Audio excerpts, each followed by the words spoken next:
अब सिर्फ सब जब तस्करा अमेरिका का हुआ है और हमारे ख़ित्ते में चाइना की बात हुई है तो ये एक ऐसा फ्रंट है जिस पे दोनों ममालिक हमेशा से डटे रहे और डोनाल्ड ट्रंप ने अपने साबिका दौर में भी चाइना को अच्छा खासा टफ टाइम दिया था, यहाँ तक कि कोविड को चाइनीज़ वायरस कहा था और फिर ट्रेड वॉर शुरू हो गई थी और उसी हवाले से पॉलिसीज़ बनने लगी थी। अभी भी वो ऐलानात में ऐसी ही बात कर रहे हैं। ज़ाहिर है सुपर पावर ने सुपर पावर को मेनटेन करना है। डोनाल्ड ट्रंप जनवरी में इक़्तिदार में आने के बाद आपके ख्याल में मिडल ईस्ट को और इस खित्ते को कैसे चेंज करेंगे? Donald Trump is the big factor now, जैसे कहते हैं ना, the big unknown. Donald Trump बहुत बातें करते हैं, काम भी करते हैं, मगर क्लियर कट नहीं होता कि वो क्या करेंगे। बातें बहुत करते हैं अच्छा, मगर जो कुछ ऐसी बातें हैं जो कि उन्होंने दोहराई हैं, तो इसका ये मतलब है कि वो कुछ ना कुछ करेंगे as far as those policy statements are concern. एक तो उनके कुछ इंटरनल इश्यूज़ हैं। इंटरनल इश्यूज़ में immigration is a big issue, और मेरा ख्याल है वो वहाँ कुछ ना कुछ करेंगे, जिसके साथ specially from Mexico and other third world other countries immigration जो है वो फ्रीज़ हो जाएगी या उसको रिस्ट्रेन करेंगे। That will create internal disruptions, but वो कहते हैं वो करेंगे और वो करेंगे। पहले भी उन्होंने की थी कोशिश, अब भी की है। दूसरी चीज़ जो है वो कह रहे हैं कि चाइना के साथ वो टफ़ लाइन लेंगे। अब टफ़ लाइन से मुराद क्या है? ओरिजिनली तो वो ये कहते हैं कि जब तजारत के अंदर नाजायज़ फ़ायदा उठाता है, उनके जो माल है वो अमेरिका में सस्ता माल जो है वो आता है और अमेरिका उसके ऊपर कोई ख़ास ड्यूटी या इम्पोर्ट ड्यूटी नहीं लगाता।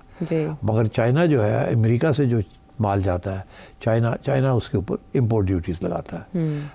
तो वो कहते हैं कि ये अगर आप कम नहीं करेंगे अपनी इम्पोर्ट ड्यूटीज़ हमारे माल के ऊपर, तो फिर हम आपके माल के ऊपर भी ज़्यादा बढ़ा देंगे अपनी ड्यूटीज़, जिसकी वजह से चाइना का जो ट्रेड है विद अमेरिका, चाइना के जो एक्सपोर्ट्स हैं टू अमेरिका, वो फिर अफेक्ट होंगे और चाइना इस बात को पसंद नहीं करेगा। चाइना का main stay growth of the economy is manufacturing, और वही सारी दुनिया को इस वक्त सबसे सस्ते और अच्छे मटेरियल गुड्स जो है मुहैया कर रहे हैं। अब अगर डोनाल्ड ट्रंप ने ये फैसला किया कि चाइना के ऊपर तजारत के ऊपर रिस्ट्रिक्शंस लगानी है, तो फिर चाइना काउंटर करेगा। चुप नहीं करेगा चाइना। कैसे? तो काउंटर जब चाइना करेगा तो जिसे कहते हैं ना, ट्रेड वॉर्स शुरू हो जाएंगी। आपने चाइना की तरफ से ये ग्लास आ रहा है आपको, इसके ऊपर 10 रुपये ड्यूटी है, आपने 20 कर दी। अच्छा, ये चाइना 100 को बेच रहा था, चाइना 50 बेचेगा। ये आपकी तरफ से चाइना जा रहा था, ये 10 रुपये का था, चाइना कहता है ऐसी थी तैसी तेरी, इसको 15 रुपये कर देते हैं, इससे 5 रुपये ड्यूटी लगा। ये पहले 10 आ रहे थे तो ये भी 5 आएंगे, तो ये फिर एक किस्म का टिट फॉर टैट वॉर शुरू हो जाएगा। इन्फ्लेशन और बढ़ेगी। अच्छा, तो उसकी वजह से इन्फ्लेशन तो शायद बढ़ेगी, मगर तजारत तो कम होगी। और फ्री ट्रेड जो है, जिसकी सबसे बड़ी फ़लसफ़ा इकोनॉमिक्स का ये है कि अगर दोनों साइड्स का इसमें बेनिफिट होती है, अगर फ्री ट्रेड हो तो जितनी ज़्यादा फ्री होगी उतना दोनों का फ़ायदा है, जितनी ड्यूटीज़ लगाएंगे उतना दोनों का नुकसान है। तो अगर तो एक ड्यूटी लगाता है दूसरा नहीं लगाता फिर तो एक बात है, मगर यहाँ ये है कि वो रेसिप्रोकल हो जाता है, तुमने किया तो फिर मैं भी करूँगा। तो अगर ये चीज़ शुरू हो गई तो सारी दुनिया की जो ट्रेड है ना वो कंट्रैक्ट कर जाएगी, और उसका सबसे बड़ा नुकसान एक तो चाइना को होगा, क्योंकि वो जिस तरीके से अपनी ग्रोथ उनकी है वो बेस्ड ऑन एक्सपोर्ट्स, तो वो तो उनको तो बात तकलीफ होगी। मगर अमेरिका की पब्लिक जो है, जिसको सस्ता माल मिलता है, फिर उनको भी महंगा माल मिलेगा। जब वो महंगा माल मिलेगा तो इन्फ्लेशन जो है अमेरिका के अंदर, महंगाई बढ़नी शुरू हो जाएगी, तो वहाँ भी डोनाल्ड ट्रंप के खिलाफ एक महाज बनना शुरू हो जाएगा। अच्छा, तो अब बात ये सारी चीज़ें सोच के करनी पड़ेंगी डोनाल्ड ट्रंप को। ऑल्टरनेट ऑप्शंस की तरफ चाइना और अमेरिका अगर जाएँ तो वो कौन हो सकते हैं? अच्छा, तो अब ये है कि if this is the case, तो फिर एक तो ये एक टेंशन पॉइंट बनेगा। दूसरा टेंशन पॉइंट बनेगा कि अमेरिका जो है वो चाइना को वैसे घेरना चाहता है। इस वक्त चाइना और रशिया का एक, जैसे समझे ना कि एक अलायंस बनता जा रहा है, और दोनों मिलके दे आर फॉर्मिडेबल फोर्स। पहले ऐसे नहीं था, चाइना अलग था, रशिया अलग था, एक ज़माने में आपस में लड़ाई झगड़े भी थे, वो ख़त्म हो गए। अब China and Russia working together, और उनका जो इस वक्त मकसद ये है कि जो सारी डिपेंडेंसी है दुनिया की ऑन द डॉलर, जिसके साथ अमेरिका जो है वो हावी है, वो चाह रहे हैं कि एक नई करेंसी बनाई जाए ताकि डॉलर के ऊपर इतनी डिपेंडेंसी ना हो। तो अगर अमेरिका को ये बड़ी तकलीफ हो रही है क्योंकि यही तो सारा रास्ता है जिसकी वजह से अमेरिका हर एक को कंट्रोल करता है। अब वो एक पूरा पेमेंट सिस्टम है आयशा, जिसकी वजह से हर पेमेंट दुनिया की एक दूसरे के साथ जो होती है तजारत के अंदर वो डॉलर में होती है जी। तो अगर वो डॉलर से हट गई आधी पेमेंट उसकी, तो फिर ये है कि वो आपस में लोग करना शुरू कर देंगे without dependence on the dollar, तो डॉलर जो है उसकी वैल्यू गिर जाएगी और बड़ा मसला बन जाएगा। अमेरिका ने, डोनाल्ड ट्रंप ने धमकियाँ देनी शुरू कर दी जी कि अगर किसी ने ये नई करेंसी बनाने की कोशिश की तो फिर हम ये कर देंगे, हम वो कर देंगे। और हमेशा वो अपना मिलिट्री पावर जो है ना वो दिखाते हैं, आंखें दिखाते हैं कि हम मिलिट्री एक्शन लेंगे, हम ये करेंगे, हम वो करेंगे, and they are quite capable of it. अच्छा, सो एक तो द ब्लॉक, इन्होंने 2-3 ब्लॉक बनाए हैं अमेरिकनों ने जो अब डोनाल्ड ट्रंप आके और भी उनको मजबूत करेगा। एक तो जो ब्लॉक बना रहे थे ब्रिक्स वाले जी, वो अब ब्रिक्स वाला जो ब्लॉक है वो बढ़ता जा रहा है और डोनाल्ड ट्रंप को बड़ी तकलीफ हो रही है कि ये तो चले 4 मुल्क थे, फिर 5 हुए, अब 13 हो गए, ये 14 हो गए, तो ये तो एक बड़ा ऑल्टरनेटिव ब्लॉक बनता जा रहा है away from the west. It's all South Asia and beyond, इस तरफ South East Asia and China, Russia. एक तो ये प्रॉब्लम आ रही है ठीक। और उसके अंदर ईरान भी जा रहा है, टर्की भी जा रहा है, सारे जा रहे हैं। And these are by the way Turkey is a rising power. इस वक्त सिर्फ एक इंडिया है जो कि उसके अंदर है, मगर अभी it's still allied with America. तो इंडिया भी जो है वो भी पार हिला रहा है कि हम भी इंडिपेंडेंट हैं। तो एक तो ये ब्रिक्स वाला इश्यू है। दूसरा है यूक्रेन जी। अब ये नेटो की जो एक्सपेंशन, ये लोग सब डटे हुए हैं कि जी रूस को हमने अंडरमाइन करना है। तो मेरा ख्याल है ये 2 मेजर इश्यूज होंगे फॉर डोनाल्ड ट्रंप कि वो फोकस करेगा on China and on Europe. हाँ। यूरोप वाले नाराज़ हैं डोनाल्ड ट्रंप से क्योंकि वो कह रहे हैं कि नेटो जो है वो उसके पैसे, आधे पैसे, सारे पैसे हम देते हैं, आपकी सिक्योरिटी है तो आप भी अपने पैसे दें। और यूरोपियन मुल्क जो है वो ऑलमोस्ट बैंकरप्ट होते जा रहे हैं, उनकी भी ग्रोथ गिरी हुई है, उनकी भी फिस्कल डिफिसिट्स बढ़ी हुई है, उनका भी बुरा हाल है। अच्छा। वो कहाँ से पैसे देंगे अपने डिफेंस के लिए, तो वो भी उनकी भी टेंशन है विद डोनाल्ड ट्रंप, वो भी बढ़ेंगी। सो मैं समझता हूँ कि इस किस्म के इश्यूज इंटरनेशनली भी आ रहे हैं कि जो सिस्टम है इंटरनेशनल वो हिल रहा है। पुराने अलायंसेस टूट रहे हैं, नए अलायंसेस समझ नहीं आ रही कहाँ बनना है क्या नहीं बनना। ठीक है। डेमोक्रेसी इन मुल्कों में थी जिसकी वजह से सारे जुड़े हुए थे, अब डेमोक्रेसी हर जगह पे पीछे हट रही है और डिक्लाइन और राइट विंग पॉपुलिज्म अमेरिका में भी और जर्मनी में भी और ऑस्ट्रिया में भी और फ्रांस में भी, ये सारी जगह पे राइट विंग पॉपुलिज्म आ रही है। ठीक है। और मगर अमेरिका में तो ये मार्जिनली लेके वोट्स लेके ये आ गए हैं गवर्नमेंट के अंदर, मगर यूरोप के अंदर इतनी उनके पास मेजॉरिटीज़ नहीं है। सो वहाँ की जो इकोनॉमीज़ हैं will have to depend on coalitions. वो प्रॉब्लम हो रहा है उनको, वो कोलिशंस बनाने में, वो चल नहीं रही है उनकी इकोनॉमीज़।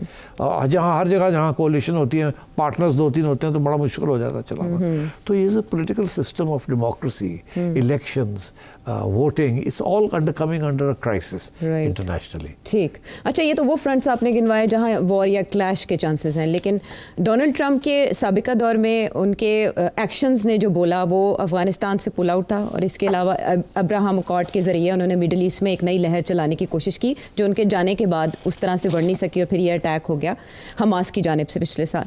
लेकिन अपनी तकरीर के दौरान उन्होंने ये कहा था कि वो इनके तस्फिये के लिए कोशिश करेंगे। तो पर्सनल लेवल पर जो उनके ताल्लुकात हैं, रशिया यूक्रेन वॉर और मिडिल ईस्ट में जो इस वक्त जंग के आसार हैं, उनको बुझा पाएंगे उस आग को? कोशिश करेंगे, मगर होगा नहीं इतनी आसानी से, बिकॉज यूरोप नहीं चाहता कि यूक्रेन का वॉर ख़त्म हो, वो चाहता है कि रशिया को डिफीट हो।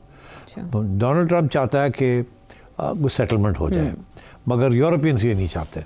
तो एक तो ये क्लैश रहेगा आपस के अंदर। दूसरी बात बड़ी इंटरेस्टिंग है कि डोनाल्ड ट्रंप जो है, इसके अलावा डोनाल्ड ट्रंप ने 2 बहुत दिलचस्प बातें की, बड़ी ख़तरनाक बातें की। एक तो लगता है कि मजाक कर रहे हैं या ताने दे रहे हैं, दूसरी तरफ बहुत ख़तरनाक है। एक तो वो कनाडा को जिन्होंने कहते हैं ना, सॉरी माफ़ करना, वो प्राइम मिनिस्टर को कहता है, गवर्नर जस्टिन ट्रूडो को, और कहता है कि तुम तो अमेरिका बन जाओ 51st स्टेट। एक दफ़ा नहीं 2-3 दफ़ा कहा है, और अभी भी लगा हुआ है कि आप लोग क्या कर रहे हैं, अब हैं कौन आप, यू नो, तो इधर आओ या हमारी स्टेट बनो। मतलब he is insulting the Canadians और they very angry the Canadians. तो एक तो ये कनाडा को तंग कर रहा है, मगर मेरा ख्याल है वहाँ होना कुछ नहीं है, तंग ही करेगा। मगर वो जो ग्रीनलैंड के साथ कर रहा है, ग्रीनलैंड की पॉपुलेशन इज़ अबाउट 1 लाख से कम, मगर वहाँ बहुत रेयर मिनरल्स Yes. बर्फ़ के नीचे जी। हैं और तेल भी है। और ये कह रहा है उनको कि अब तुम बन जाओ, अमेरिका का हिस्सा बन जाओ।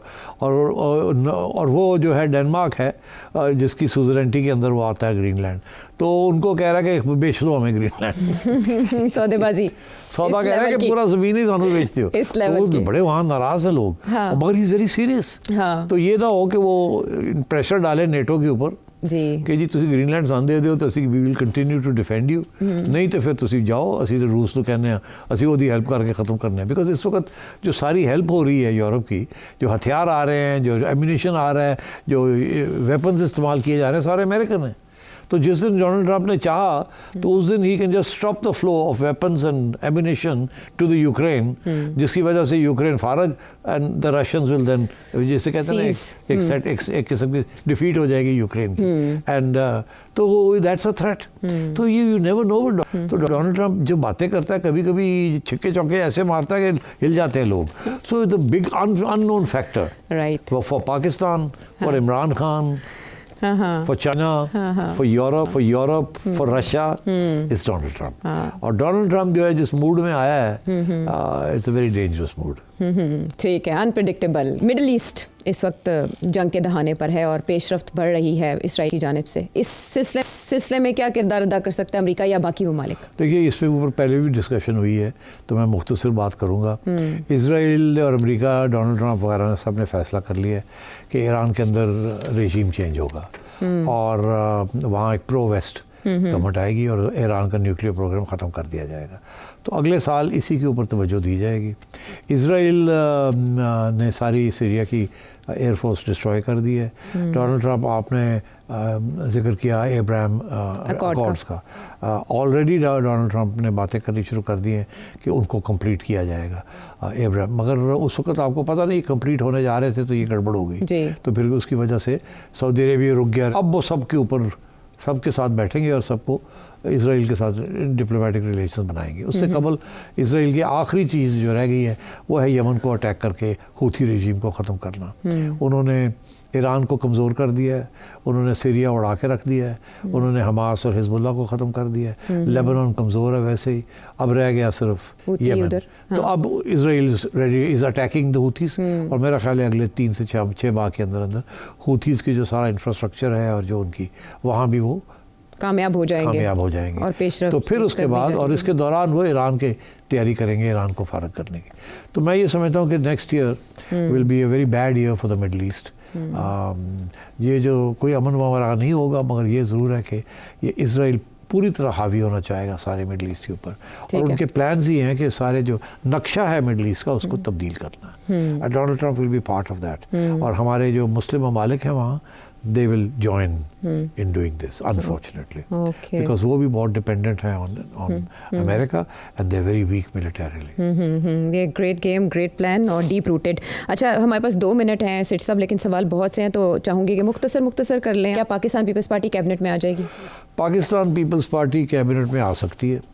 अच्छा। बिल्कुल आ सकती है और आना भी चाहिए, क्योंकि अभी वो सोच रहे हैं ना कि हम साथ रहें। उस वक्त इसलिए नहीं आए थे बिकॉज बड़े मुश्किल फैसले थे। अब सारे मुश्किल फैसले हो चुके हैं। अब उन्होंने दबाव करना शुरू कर दिया है कि हमें हिस्सा दिया जाए। अच्छा। पंजाब के अंदर हिस्सा मांगे, तो मेरा ख्याल है ये पहला कदम है। अच्छा। अगले 6 माह के अंदर अंदर एंड मुमकिन है कि पीपल्स पार्टी जो है वो कैबिनेट के अंदर आ जाए, फेडरल गवर्नमेंट। ओके, और सबसे बड़ा चैलेंज पाकिस्तान का 2025 में? 2025 में 2 चैलेंज हैं, एक है सियासी चैलेंज, एक है इकोनॉमिक चैलेंज। अच्छा। उसकी बातें हमने कर ली हैं और मैं समझता हूँ कि दोनों जो हैं चैलेंजेस रहेंगे, ये ख़त्म नहीं होंगे। खुर्शीद शाह साहब कहते हैं पीपल्स पार्टी चाहे तो बिलावल कल वज़ीर आज़म बन सकते हैं। हकीकत? ऐसी बात नहीं है, ये गलत कह रहे हैं, ये प्रोपेगेंडा है। इस वक्त किसी सूरत में भी इस्टेब्लिशमेंट नहीं चाहेगी कि जो करंट अरेंजमेंट है इसको तब्दील किया जाए। नवाज शरीफ साहब चुपका रोज़ा तोड़ेंगे या रोज़ेदार रहेंगे? नहीं, रोज़ेदार रहेंगे। सेम पेज कंटिन्यू करेगा, फट जाएगा या ग्लू लगेगी मज़ीद? सेम पेज कंटिन्यू करेगा। अच्छा, 26वीं तरमीम के बाद 27वीं आईनी तरमीम आएगी या वो रिवर्स हो जाएगी? पहले मेरा ख्याल है उसकी शायद ज़रूरत ना पड़े। अच्छा। कुछ चीज़ें इस वक्त चल रही हैं, अगर वो कामयाब हो जाते हैं तो 27वीं तरमीम की ज़रूरत नहीं पड़ेगी, मगर आ सकती है। अच्छा, पाक इंडिया ताल्लुकात ये फ्रीज़ रहेंगे, फ्रोज़न रहेंगे या मोदी साहब पिघल सकते हैं? नहीं, मोदी नहीं पिघलेगा।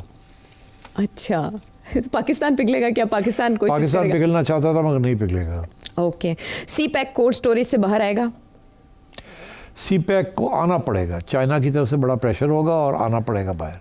अच्छा, पाकिस्तान और अफगानिस्तान के दरमियान महदूद पैमाने पर जंग के आसार? जंग नहीं होगी मगर तल्लुकात अच्छे नहीं होंगे। ओके। बांग्लादेश में नए इंतखाबात होते देख रहे हैं आप? बांग्लादेश में अगले साल के आखिर में या उससे अगले साल इलेक्शन ज़रूर होंगे और बांग्लादेश स्टेबल हो जाएगा। ठीक है। और हसीना वाजिद को हवाले किया जाएगा इंडिया की जानिब से बांग्लादेश के? नहीं, उनके हवाले नहीं किया जाएगा। ओके। इसराइल और अमेरिका मिल के न्यूक्लियर फैसिलिटीज़ को टारगेट करेंगे ईरान में? जी करेंगे, अटैक करेंगे। ओके। बुशरा बीबी अरेस्ट होंगी? बुशरा बीबी अभी मेरा ख्याल है अरेस्ट होंगी और फिर बेल भी होगी। अच्छा।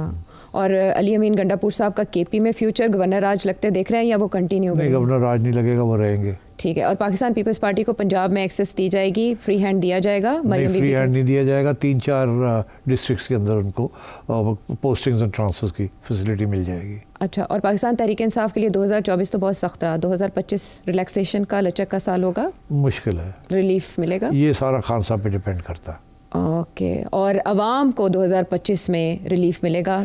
रिलीफ इस तरीके का मिलेगा कि जो बोझ था पहले उसके ऊपर और बोझ नहीं पड़ेगा। ओके। चलें, इस हद तक की इत्मीनान का सांस हम ले सकते हैं। तो मेरा ख्याल है time to sign off this year. कोई मैसेज देना चाहेंगे? जी, I think we need a lot of good luck and prayers. And prayers and good leadership as well. वो तो जो है उसी पे गुजारा करना पड़ेगा और कोई चारा नहीं है। वो पुरानी कहते हैं तनख्वाह ना, वो क्या वो मुहावरा है कि उसी तनख्वाह पे काम करना पड़ेगा। पुरानी तनख्वाह पे काम करते रहेंगे और हमें भी करना पड़ेगा, लेकिन अच्छी उम्मीदों के साथ। ऑफ दिस ईयर आपसे मुलाकात होगी अगले साल 2025 में। अल्लाह हाफिज़।